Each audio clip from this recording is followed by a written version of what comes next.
Hello everyone, welcome back to nurturing the mind. हमारी रोज की आदतें ही हमारा फ्यूचर तय करती हैं। रोज छोटी छोटी चॉइसेस जो हम इंटेंशनली करते हैं वो हमारे आने वाले फ्यूचर को डिसाइड करती हैं। लाइफ लेसन्स हम रोज सीखते हैं, रोज ठोकर खाते हैं और उस ठोकर से कुछ नई विजडम सीखते हैं। जिंदगी के हर एक फेज से हमें कुछ ना कुछ नया सीखने को मिलता है। बी फॉर बर्थ और डी फॉर डेथ के बीच में there is always a C for choice. जब भी हमें लाइफ में कुछ डिसाइड करना होता है तो हमारे पास हमेशा चॉइस होती है कि हम क्या चूज करें। हम जो भी चूज करते हैं उसी तरह से हम अपनी लाइफ को क्रिएट करते जाते हैं। ये होती है पावर ऑफ चॉइस। हर एक डिसीजन, हर एक चॉइस जो आप बनाते हैं वो आपको आपकी आइडियल लाइफ के और ज्यादा पास ले जाती है।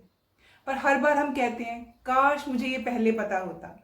तो बहुत सारी ऐसी चीजें हैं जिनके बारे में हम कहते हैं कि काश मुझे ये पहले पता होता। तो चलिए आज उन्हीं चीजों के बारे में बात करते हैं। Number 1, important people come and go and that's okay. जिंदगी में लोग आते रहते हैं और जाते रहते हैं, पर जिंदगी किसी के लिए नहीं रुकती। अनफॉर्चुनेटली कई बार कुछ ऐसे लोग होते हैं जो हमारी जिंदगी के लिए बहुत इंपॉर्टेंट होते हैं। हमें लगता है कि उनके बिना हम रह ही नहीं सकते, पर अचानक कई बार रातों रात वो हमारे लिए स्ट्रेंजर हो जाते हैं या फिर हमें छोड़कर चले जाते हैं। पर जिंदगी की अच्छी बात ये है कि कई बार ऐसे स्ट्रेंजर्स भी हमारी लाइफ में आते हैं जो हमारे लिए इतने इंपॉर्टेंट हो जाते हैं कि वो हमारी लाइफ का हिस्सा बन जाते हैं। तो इसलिए ये प्रोसेस हर्ट तो जरूर करती है, बट अगर हम इसको एक्सेप्ट कर लें तो हमारी जिंदगी की क्वालिटी और सूटेबिलिटी बहुत ज्यादा बढ़ जाती है। Number 2, your diet is not just what you eat. जैसे जैसे हमारी उम्र बढ़ती है हमें ये रियलाइज होने लगता है कि डाइट सिर्फ वो नहीं है जो हम खाना खाते हैं, बल्कि जो हम देखते हैं, जो पढ़ते हैं, जिसको फॉलो करते हैं, जिसके साथ हम टाइम स्पेंड करते हैं, वो सब कुछ भी हमारी डाइट है। इमोशनल डाइट है, मेंटल डाइट है। तो अगर आपको अपना माइंड हेल्दी चाहिए तो फिर अपनी जिंदगी से उस जंक डाइट को हटाना शुरू कर दीजिए।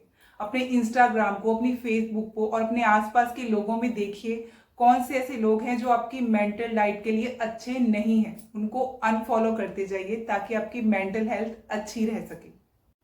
कई बार जैसे ही हम माइंडलेस स्क्रोलिंग कर रहे होते हैं या टीवी पे कुछ देख रहे होते हैं तो हमें एहसास ही नहीं होता कि हम कैसा जंक अपने अंदर लेते जा रहे हैं जो हमारी मेंटल वेलबींग के लिए बिल्कुल भी अच्छा नहीं। थोड़े दिन पहले ऐसे ही टीवी पे कुछ आ रहा था, हॉरर काइंड ऑफ, और मैंने ऐसे ही देख लिया। और normally I don't watch horror movies और एनीथिंग लाइक दैट, या जिसमें एक्शन होता है, वायलेंस होती है, मुझे बिल्कुल अच्छा नहीं लगता। तो मैंने ऐसे ही देख लिया कि चलो कोई बात नहीं, 2 मिनट का था, देख लेते, क्या ही फर्क पड़ता है। बट 3-4 दिन तक वो सपनों में घूमता रहा, मेरे दिमाग में घूमता रहा। जब भी मैं अकेली बैठती थी मेरे दिमाग में वही चलता रहता था। देन आई रियलाइज्ड कि जो भी हम देखते हैं वो हमारी बॉडी, हमारा माइंड अब्सॉर्ब कर लेते हैं और हमारा हिस्सा बन जाते हैं। इसलिए be watchful what you are watching, what you are listening, और जिसके आसपास आप बैठे हो उनकी वाइब्स भी आप अब्सॉर्ब करते हो। Number 3, you have to let people down to be happy. Yes, you heard it right. कई बार हमें खुद को खुश रखने के लिए दूसरों को लेट डाउन भी करना पड़ता है, क्योंकि आप और आपकी मेंटल हेल्थ उन सारी चीजों से ज्यादा इंपॉर्टेंट है। कौन सी चीजों से? आपके करियर से, पैसों से, दूसरे लोगों के ओपिनियन से। मान लीजिए आपने किसी को वादा किया था कि आप किसी इवेंट को अटेंड करेंगे, आपके पार्टनर के मूड से या फिर आपकी फैमिली की विशेष से। इन सबसे ऊपर आपको रखना है खुद को और अपनी मेंटल हेल्थ को। और अगर आपको ऐसा लगता है कि दूसरों को मना करके आप उसको लेट डाउन कर रहे हैं तो लेट डाउन कर दीजिए।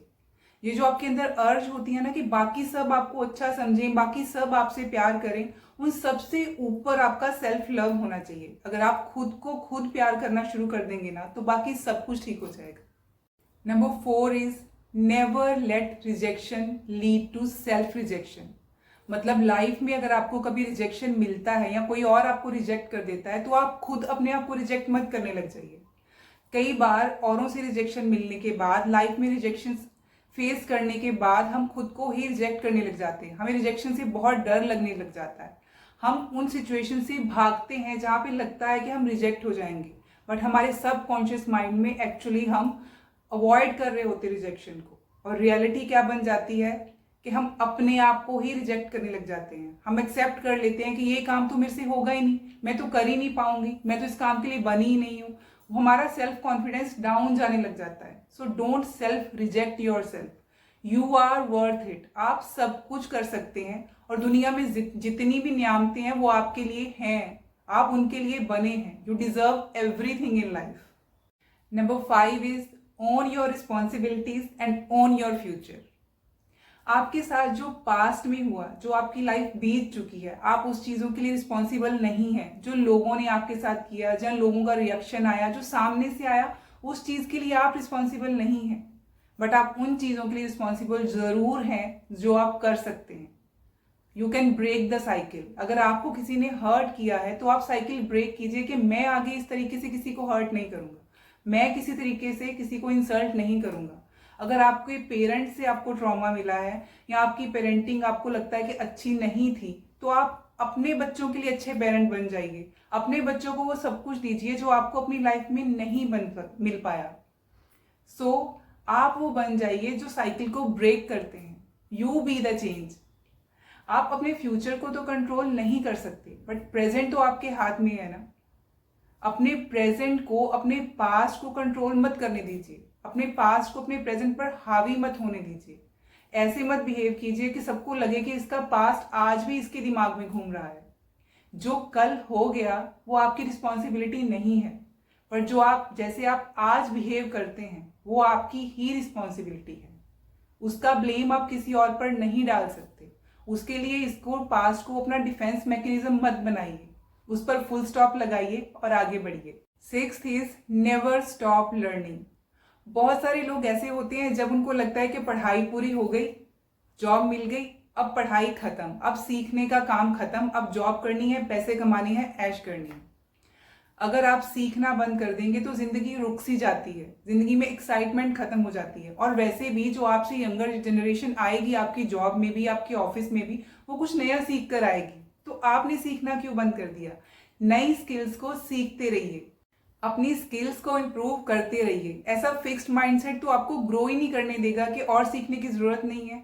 जिंदगी में बहुत कुछ सीखने को है। नई किताबें पढ़िए, नई स्किल्स सीखिए, नए कोर्सेज कीजिए। आजकल तो ऑनलाइन भी करने को बहुत कुछ है। जिस चीज में भी आपको इंटरेस्ट है उसमें अपनी नॉलेज को बढ़ाते रहिए। Sky is the limit for you. Thanks to covid ने हमें बहुत कुछ सिखा दिया और ये भी सिखा दिया कि हम एक सिंगल इनकम और सिंगल स्किल के ऊपर डिपेंड नहीं कर सकते। हमें अपनी लाइफ में स्किल्स को मल्टीप्लाई करते रहना चाहिए। 7th is not utilising the power of compounding. जिंदगी में इन्वेस्टमेंट करने का सबसे बेस्ट टाइम कब था? सबको लगता था कल था, उस टाइम इन्वेस्ट कर लिया होता ना तो बहुत अच्छा होता। बट अगर हम पास्ट में इन्वेस्ट नहीं कर पाए तो next best time is today. अगर आपने कल इन्वेस्ट नहीं किया तो आज करना शुरू कर दीजिए। इन्वेस्टमेंट करने के लिए या कुछ नया करने के लिए रिटायरमेंट तक वेट मत कीजिए, आज से ही इन्वेस्ट करना शुरू कर दीजिए। आप शेयर्स में इन्वेस्ट कर सकते हैं, म्यूचुअल फंड्स में इन्वेस्ट कर सकते हैं, प्रॉपर्टी में इन्वेस्ट कर सकते हैं, कहीं पे भी इन्वेस्ट कर सकते हैं।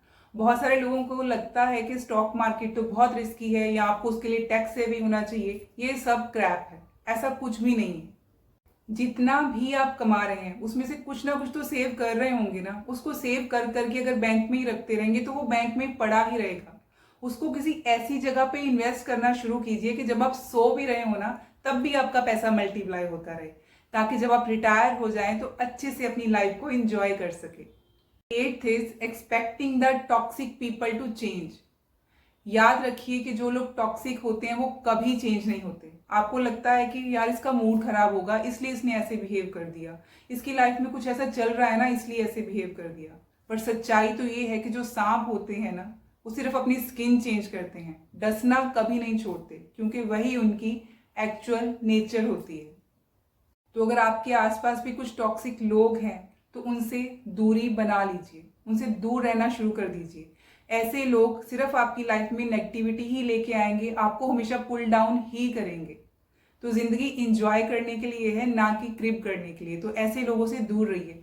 और अगर ऐसे लोग आपकी फैमिली में ही हैं तो जब वो बोल रहे होते हैं ना, कुछ भी नेगेटिविटी बना रहे होते हैं आपके आसपास, या फिर मीठा जहर घोल रहे होते हैं, मीठा मीठा बोलकर आपको अपनी बातों में फंसा रहे होते हैं, तो उस टाइम पे अपने माइंड को कॉन्स्टेंटली रिमाइंड करते रहिए कि ये मेरा यूज करने वाले हैं और मैं यूज नहीं होंगी। अपनी मेंटल हेल्थ अपने हाथ में रखिए, अपना रिमोट कंट्रोल अपने हाथ में रखिए। अपने डिसीजंस खुद लीजिए, अपनी बाउंड्रीज ड्रॉ करना सीखिए। वो क्या कह रहे हैं उनको खुश करने के लिए डिसीजंस मत लीजिए, बल्कि आपके लिए क्या सही है, क्या आपका वो करने का मन है, तभी उन चीज़ों को कीजिए, तभी उन चीज़ों को एक्सेप्ट कीजिए। Otherwise just make your boundaries और इन नेगेटिव लोगों से, टॉक्सिक लोगों से दूर रहिए, because they never change. 9th is negative self talk can रूइन your life. ये बहुत इंपॉर्टेंट है कि आप अपने आप से कैसे बात करते हैं, आपका इनर डायलॉग कैसे बात करता है अपने आप से। आपकी अपने आप से की गई सेल्फ टॉक ही आपकी एबिलिटीज को और आपके पोटेंशियल को ऊपर भी लेकर जा सकती है और नीचे भी खींच सकती है। हम खुद ही अपने बहुत बड़े क्रिटिक्स होते हैं, पर लेकिन जो हेल्दी क्रिटिसिज्म होता है वो कई बार हमारी सेल्फ डेवलपमेंट की जर्नी में हेल्प करता है, क्योंकि किसी को नहीं पता कि आप क्या हैं, क्योंकि आप ही अपने आप को सबसे ज्यादा जानते हैं। तो जब भी किसी हेल्प की जरूरत हो तो आईने के सामने खड़े हो जाइए और अपने आप को मोटिवेट कीजिए। अगर आपको नहीं पता कि पॉजिटिव सेल्फ टॉक कैसे करते हैं तो आप मेरे वीडियोस में जाकर स्क्रॉल करके ढूंढ सकते हैं कि इनर सेल्फ टॉक की कितनी इंपॉर्टेंस होती है और पॉजिटिव सेल्फ टॉक कैसे करनी चाहिए। उस वीडियो का लिंक नीचे मैंने डिस्क्रिप्शन में भी दे दिया है। 10th is quality over quantity. आपकी लाइफ में चीज़ों की क्वालिटी अच्छी होनी चाहिए, ना कि क्वांटिटी अच्छी होनी चाहिए। यानी कि क्वांटिटी मैटर नहीं करती बल्कि क्वालिटी मैटर करती है। आपका एक दोस्त, एक रिलेशनशिप भी इतना अच्छा हो सकता है कि 100 रिश्ते जो सिर्फ जान पहचान वाले हैं, जो कभी आपके काम नहीं आएंगे, उनसे 1000 गुना अच्छा प्रूव हो सकता है आपका वो एक रिश्ता। तो अपने रिश्तों की क्वालिटी पे ध्यान दीजिए, ना कि रिश्तों की क्वांटिटी पे ध्यान दीजिए। 11th is fairy tales will make you unhappy. अगर आप वो जो फेरी टेल्स आपको सोसाइटी ने या लोगों ने डिसाइड करके दे रखी हैं कि ऐसे करना चाहिए, अच्छे बनना है तो ऐसे करना चाहिए, लाइफ ऐसे ही प्रोग्रेस होती है, तो आप कभी भी खुश नहीं रह पाएंगे। अगर आप उसी चीज के ऊपर ऑब्सेस करते रहेंगे कि सोसाइटी क्या कहेगी, you suppose to do this, ये आपकी हैप्पीनेस को सिर्फ खत्म ही करता जाएगा। इस हाई टाइम कि हम ये सोचना छोड़ दें कि वो लोग क्या कहेंगे। लोग कहते हैं कि 18 साल तक यूनिवर्सिटी में चले जाना चाहिए, 21 की उम्र तक जॉब ले लेनी चाहिए, 25 तक घर बना लेना चाहिए, 30 तक शादी हो जानी चाहिए और 35 तक बच्चे हो जाने चाहिए, बच्चे 2 होने चाहिए। ये कोई और नहीं डिसाइड करेगा आपके लिए। आप खुद डिसाइड करिए कि आपको किस उम्र में क्या करना है।